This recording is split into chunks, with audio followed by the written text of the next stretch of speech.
The kids are back in school. That means they're around a bunch of other kids, and that means soon they might be sick, or even worse, they might be coming down with head lice. Jonathan Evans, he's an herbal information specialist at the Herbarium in Chicopee, and you've got the natural remedies for us. Trying like heck.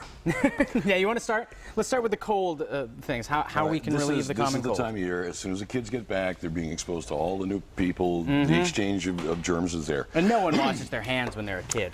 Hell no. Oh, no. So they don't do it when they're adults. That's a valid point. You do, I know. Of course I do. Some of the simplest stuff, and I mean, these have been used for centuries. That's why it still works. Okay, rose hips. You know, when you go down to the beach and you see those big bulby things on the roses?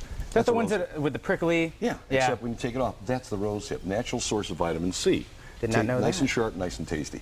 Echinacea, which is probably one of the best powerful immune modulators. It doesn't boost the immune system so much as if you have a weakened immune system, it gets it up. It gets the white cells more, well, it helps to produce more. And if you've got enough, it makes them more frisky, so they're going after the germs. Nice and simple. Golden seal root, very acrid in taste, but this is probably one of the most powerful natural antibiotics, antimicrobial, antiviral, antibacterial. You use it for everything, absolutely everything. We have something like eucalyptus, which I think anybody who's had a eucalyptus steam, you got a stuffy head or a tight chest. It feels good though when you're doing just sniffing it.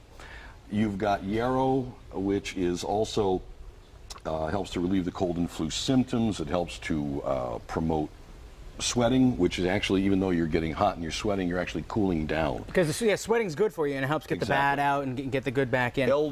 Elder, where is my elder flower? It's around somewhere. That's the important part. Now, Jonathan, we only have about a minute left. Here's the other thing I want to talk about. You have another thing that we can make, and it's all about onions. It's an onion remedy. How does that work? Because I can only imagine it tastes terrible. It doesn't. Really? It seriously does not. This is a recipe my wife had for years, and it's an onion-based cough syrup. You use about 1.5 pounds, 2 pounds of onions, chop them up, throw them in the pan.